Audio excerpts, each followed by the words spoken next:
Mason mount बन चुके हैं मैनचेस्टर यूनाइटेड के प्लेयर। हेयर वी गो आ चुका है फाब्रिजियो रोमानो से, डील हो चुकी है चेल्सी और मैनचेस्टर यूनाइटेड में। क्या कहना है फाब्रिजियो का? Manchester United agree 60 million pound package deal for Mason Mount with Chelsea. It's done, here we go. Personal terms agreed weeks ago and face-to-face talks between clubs made it clear the agreement is done.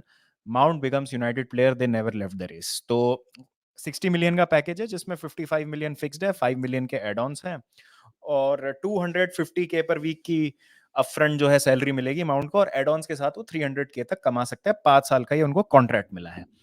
तो finally मैं खुश हूं कि ये saga खत्म हुआ है। और इस सागा ने, मेसन माउंट के जो इस पूरे ट्रांसफर सिचुएशन ने फैन बेस को बहुत ज्यादा डिवाइड कर रखा था। एंड होपफुली ये मेरा लास्ट वीडियो है मेसन माउंट के ट्रांसफर को लेके, और इसके बाद आई होप कि मुझे बात ना करनी पड़े इस ट्रांसफर सिचुएशन की। तो कुछ फैक्ट्स हैं जो मैं बोलना चाहता हूँ, कुछ मेरी पर्सनल ओपिनियंस हैं, और कुछ ऐसी बातें जो मुझे लगता है कि फैन बेस में एक परसेप्शन की तरफ बनी हुई है। तो मेरी क्या राय है पूरे मेसन माउंट को लेके कि मेसन माउंट अगर मैनचेस्टर यूनाइटेड चले जाते हैं तो मेरे को कैसा लग रहा है? देखिए, ऑब्वियसली खराब लग रहा है बिकॉज हमने सबने सोचा था कि मेसन माउंट जब 3 सीजन खेले हैं और जिस तरीके से उनको प्रोजेक्ट किया जा रहा था कि he might be the next captain, he might be the future, और जिनके शायद अराउंड हम टीम बनाएंगे, तो ऐसा प्लेयर जब जाता है तो दुख होता है। प्रॉब्लम कहाँ पे हुई, क्या हुई, वो हम डिस्कस कर चुके हैं ऑलरेडी। जो ट्रांसफर नेगोशिएशंस ब्रेक डाउन हो गए, मेसन माउंट का एक वर्बल अग्रीमेंट था टॉड बोली के साथ वर्ल्ड कप से पहले। वर्ल्ड कप के बाद जब नए डायरेक्टर्स आए तो उन्होंने देखा कि नहीं, ये तो इस तरीके की हम पर्सनल टर्म्स नहीं दे सकते मेसन माउंट को, और फिर जो उनको चाहिए था वो उनको नहीं मिला। और उसके बाद मैनचेस्टर यूनाइटेड उनसे मतलब अग्री कर लिए थे उन्होंने पर्सनल टर्म्स, और जो चाहिए था मेसन माउंट को मैनचेस्टर यूनाइटेड में मिल गया। तो अब देखो क्या है यहाँ पर, सिंपल सी बात है। जैसा मैंने पिछले वीडियो में भी कहा था कि आज की तारीख में प्लेयर जो है वो अपना पर्सनल जो डेवलपमेंट है उसको पहले रखेंगे किसी भी चीज से।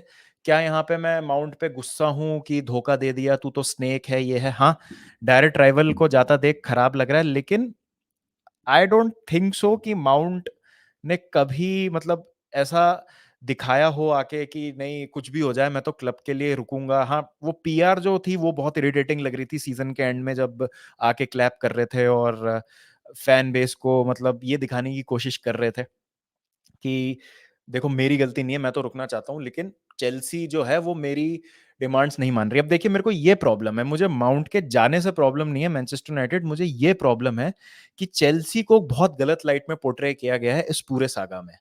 ऐसा दिखाया गया है कि सिर्फ चेल्सी की गलती है, चेल्सी की गलती है। तो पहली बात तो ये है कि अगर मेसन माउंट इतना ही चेल्सी थ्रू एंड थ्रू थे और इतने ही ब्लू ब्लडेड थे अंदर तक, और चेल्सी मतलब मेरी नसों में बसा हुआ है, तो कुछ ना कुछ रुकने का सॉल्यूशन फाइंड कर लिया जाता। जो भी कॉन्ट्रैक्ट ऑफर किया था चेल्सी ने वो उनको मान लेना चाहिए था, और अगर उनको रुकना था चेल्सी तो वो थोड़ा सा हाफ वे कहीं पे मिल सकते थे। नेगोशिएशंस जो है उनकी ओर से भी स्टार्ट हो सकती थी। उनके रिप्रेजेंटेटिव्स थे वो, उन्होंने एकदम ही बैकफुट अप्रोच ले लिया और उन्होंने कहा कि हम आपसे बात करेंगे ही नहीं, जिस तरीके के आप ऑफर्स दे रहे हैं वो इंसल्टिंग है हमारे लिए। तो ठीक है, चेल्सी से भी गलती हुई कहीं ना कहीं नेगोशिएशंस में, लेकिन पूरी गलती चेल्सी की नहीं थी। आई थिंक मेसन माउंट हमेशा जाना चाहते थे। चेल्सी ने 200 के ऑफर किया था, यहाँ पर 250 की बात है, और ऐसा बोला गया था कि इनस्टेबिलिटी और अनसर्टेनिटी के चलते मेसन माउंट छोड़ना चाह रहे हैं, ना कि फाइनेंशियल कोई मोटिवेशन है इसके पीछे। तो एक तो वो बात हो गई, और उसके बाद ये था कि चेल्सी एक बड़ा कॉन्ट्रैक्ट ऑफर उनको दे रही थी, वो बड़ा कॉन्ट्रैक्ट ऑफर नहीं साइन करना चाह रहे थे, वो अपना फ्यूचर कमिट नहीं करना चाह रहे थे। तो ये जो चीजें हैं ये मतलब दोनों चीजें अलाइन नहीं होती है कि या तो आप फिर प्रॉपर चेल्स हो, आप प्रॉपर ब्लू हो, तो अगर आपको लॉन्ग टर्म कॉन्ट्रैक्ट मिल रहा है विद 200 के सैलरी तो आप एक्सेप्ट कर लो। लेकिन सेम चीज जब यूनाइटेड आपको दे रही है उधर, आप चेल्सी में तो एक्सेप्ट नहीं कर रहे 6 साल का कॉन्ट्रैक्ट, यूनाइटेड का में आपने 5 साल का कॉन्ट्रैक्ट और 250 का वेज जो है वो एक्सेप्ट कर लिया। तो इस चीज से मुझे प्रॉब्लम है कि यहाँ पर सिर्फ और सिर्फ चेल्सी को जो है वो गलत ठहराया गया। फिर ये न्यूज आई थी कि चेल्सी ने सिर्फ 1 साल का कॉन्ट्रैक्ट एक्सटेंशन ऑफर किया था फेब में, तो आप वो ले लो अगर आपको 6 साल नहीं रुकना, और 1 साल आप रुक के और देख लो व्हाट यू कैन डू, या आप अपना जो एक बार फीट है उसको मतलब आप स्टैब्लिश कर सकते हो, और नया मैनेजर आ रहा है, अगर आपको अनसर्टेनिटी लग रही है तो पहुंच के आने के बाद you can make a call कि आपको रहना है कि जाना है, जो भी है, तो सॉल्यूशंस फाइंड किए जा सकते थे। और ये मैं माउंट के केस में इसलिए कह रहा हूँ, देखो मेरे को हैवर्ट्स के केस में बिल्कुल प्रॉब्लम नहीं हुई, because he was never a Chelsea product, Chelsea academy से वो नहीं थे। मेसन माउंट 6 साल की उम्र से चेल्सी के लिए खेल रहे थे, तो सीधी सी बात है, तो अगर मेसन माउंट रुकना चाहते तो सॉल्यूशन निकल आता और हाफ पे हम मीट कर सकते थे। मैं एंटायरली ये सुनने के लिए तैयार नहीं हूं कि चेल्सी की गलती थी, चेल्सी को गिड़गिड़ाना चाहिए था माउंट के सामने, और जो भी चेल्सी मतलब जो भी माउंट की डिमांड्स थी उनको चेल्सी को आंख बंद करके एक्सेप्ट कर लेना चाहिए था। ये मैं नहीं मानने को तैयार हूं। तो पहली बात तो कोई भी प्लेयर क्लब से बड़ा नहीं होता, क्लब हमेशा ऊपर रहेगा, और चेल्सी को जिस तरीके से टार्निश किया गया इसमें मेरे को उससे प्रॉब्लम है। दूसरी बात यह है कि माउंट की जहां तक मैं बात करूं, तो Mount I think is a good player, consistency एक प्रॉब्लम रही है। अगर मैं इस डील की बात करूं purely from the economics point of view, तो 125 मिलियन पाउंड्स रेस करना, 208 million total pound 208 million pounds total raise करना 15 दिन में एक बहुत इंप्रेसिव जॉब है। 125 मिलियन पाउंड सिर्फ हैवर्ट्स और माउंट से रेस करना, I think it's fantastic business मेरे हिसाब से, गिवन द फैक्ट कि माउंट के 1 साल बचा था कॉन्ट्रैक्ट में, ठीक है, तो वो एक चीज है जो आई थिंक चेल्सी को पैसा मिल जाता है माउंट से, मैनचेस्टर यूनाइटेड को एक अच्छा प्लेयर मिल जाता है, अच्छा एज इन कि प्रीमियर लीग सेटल्ड, अभी भी मैं प्रूवन नहीं बोलूंगा क्योंकि कंसिस्टेंसी प्रॉब्लम रही है, और माउंट को पर्सनल टर्म्स मिल जाती है जो उनको चाहिए थी, तो जितने भी पार्टीज इन्वॉल्व है इस ट्रांसफर में वो सब खुश हैं, तो उससे मतलब मुझे कोई प्रॉब्लम नहीं है। और मुझे बस एक जो मैं पढ़ रहा हूँ ना कि मेसन माउंट ने मतलब मेसन माउंट को तो रुकना चाहिए था और मेसन माउंट तो डिजर्व करते थे, ही इज अ गुड प्लेयर, मैं मना नहीं कर रहा हूँ, बट अगेन ये जो प्लेयर्स की डिमांड पे झुक जाने वाली बात है ना, और स्पेशली हमारे एकेडमी प्लेयर्स, अब ये मैंने कल स्ट्रीम पे भी कहा था कि हम जो चेल्सी फैंस है ना, हम एज इन की बहुत सारा एक चेल्सी फैंस का जो बड़ा पोर्शन है ना, वो एक हवस में फंसा हुआ है, और उनको एक मतलब अर्ज है अंदर से कि एक यार हमारा एकेडमी का प्रोडक्ट आके वर्ल्ड क्लास लेवल पे परफॉर्म कर जाए और बहुत बड़ा प्लेयर बन जाए, ठीक है, क्योंकि हम बात करते हैं कॉबम जो हमारी एकेडमी है, चेल्सी एकेडमी को कॉबम बोलते हैं जिनको नहीं पता, तो कॉबम जो ग्रेजुएट है, जैसे ला मासिया बोला जाता है बारसा की एकेडमी को, चेल्सी की एकेडमी कॉबम, तो कॉबम ग्रेजुएट कोई वर्ल्ड क्लास बने, इसलिए हमारा खास लगाव रहता है, इसलिए हम एक्स्ट्रा प्रोटेक्शन भी देते हैं जो हमारे कॉबम ग्रेजुएट्स है, इसलिए हम अभी तक लॉफ्टस चीक के साथ पेशेंट थे, इसलिए कुछ लोग अभी भी हडसन ओडोई को चांस देना चाहते हैं। फिकायो टोमोरी के जाने पे बहुत ज्यादा शोर मचा था, मार्क गई जब क्रिस्टल पैलेस गए थे, लिवरामेंटो साउथहैम्पटन गए थे, बहुत शोर मचा था इन डील्स पे। सेम विद टैमी अब्राहम जब वो रोमा गए थे, रीस जेम्स को हम किस तरीके से डिफेंड करते हैं चाहे वो खराब भी खेलते हैं, तो मेसन माउंट उस लिस्ट में सबसे ऊपर थे। तो ये जो एक लस्ट है ना हमारी, कॉबम ग्रेजुएट्स अच्छा कर जाए, और जो लगाव है हमारा चेल्सी ग्रेजुएट्स के साथ, इसको हमको बंद करना पड़ेगा और हमें फैक्ट्स देखने पड़ेंगे। फैक्ट ये है कि आप कहते हो कि आपकी एकेडमी बेस्ट है और उसने सालों साल बहुत अच्छे प्रोडक्ट्स निकाले हैं, और आपके पास दिखाने के लिए कुछ भी नहीं है। आप अगर आप सालों साल देखते रहो, तो अगर कॉबम ग्रेजुएट्स की मैं बात करूं, तो आपके पास कोई भी ऐसा प्लेयर नहीं है। अभी रीस जेम्स है, मेसन माउंट आया, और ये प्लेयर्स भी इसलिए आए थे बिकॉज वो ट्रांसफर बैन लगा था हमारे ऊपर। बाकी लॉफ्टस चीक, हडसन ओडोई, एक आप शुरू में ले लो तो जॉन टेरी, जो भी मतलब शुरू में वेस्ट हैम की एकेडमी से थे, फिर बाद में वो बहुत यंग एज में चेल्सी है। उसके बाद Declan rice, but again Declan rice को भी हमने जाने दिया था, और अभी भी मतलब डेक्लन राइस अब आर्सेनल जाएंगे तो अब जो है वो उनका पीक हिट होगा, और अब हम देखेंगे कि वो क्या करते हैं, लेकिन अभी तक हमने ऐसा कुछ देखा नहीं है। ऑन दी अदर हैंड हम अगर आयक्स की बात करें, बारसा की बात करें, इवन साउथहैम्पटन की बात करें, तो जिस तरीके के प्लेयर्स इन टीम्स की एकेडमी ने निकाल के दिए, हम आसपास भी नहीं है, और ये फैक्ट है। आपको अच्छा लगे चाहे बुरा लगे, लेकिन हमारे पास ये दिखाने के लिए ज्यादा कुछ है नहीं कि हमारे एकेडमी के प्लेयर्स ने क्या किया है। जितने भी प्लेयर्स हैं या तो अपकमिंग है या कुछ ज्यादा उन्होंने किया नहीं है। मोहम्मद साला और केविन डी ब्रुयना आप इससे पहले कमेंट सेक्शन में लिखें, तो हमारे एकेडमी प्रोडक्ट्स नहीं थे। केविन डी ब्रुयना को गैंग से खरीदा गया था, और मोहम्मद साला एफसी बादल से आए थे, जो कि एक स्विट्जरलैंड का क्लब है।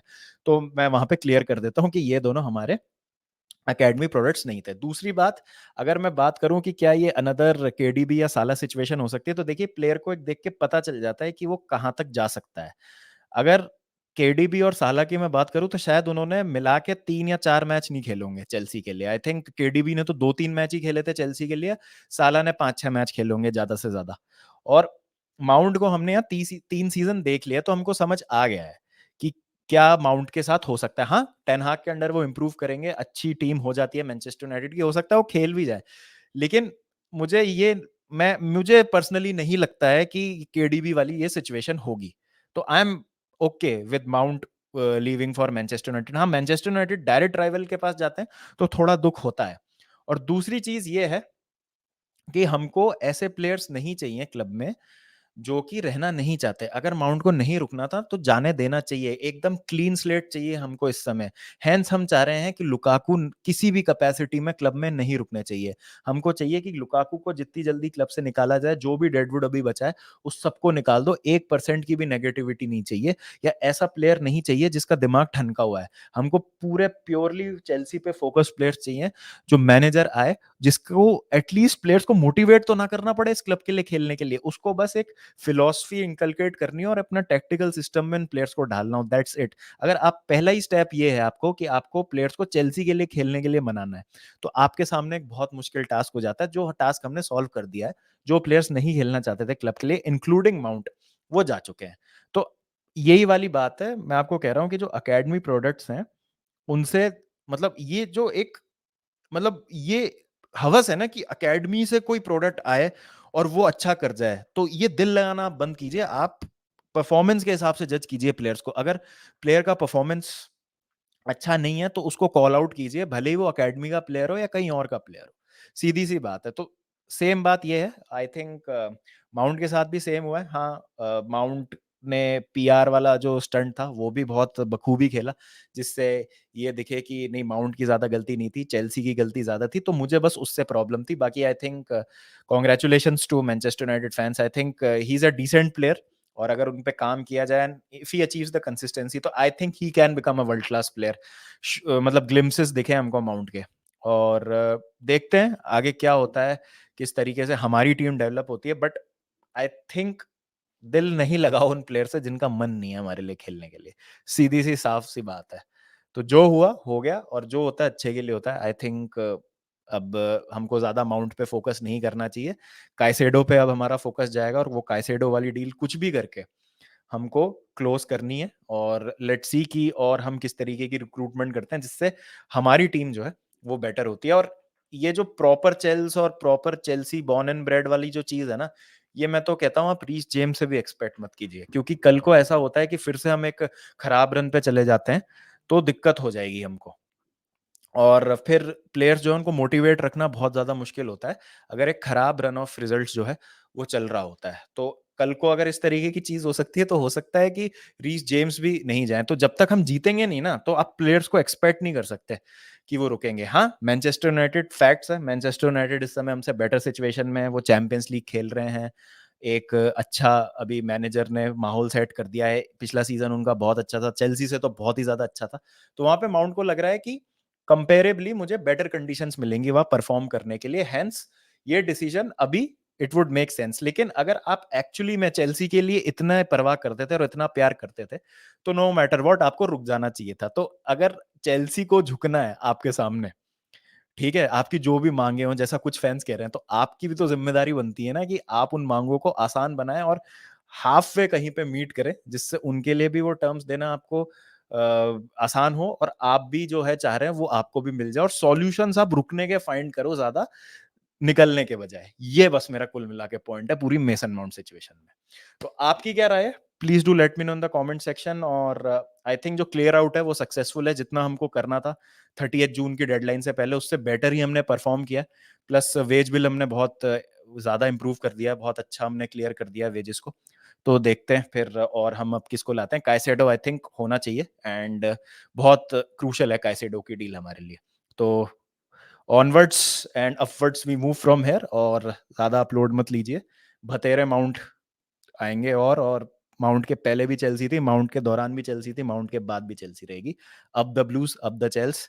सी you in a bit, bye bye guys, take care.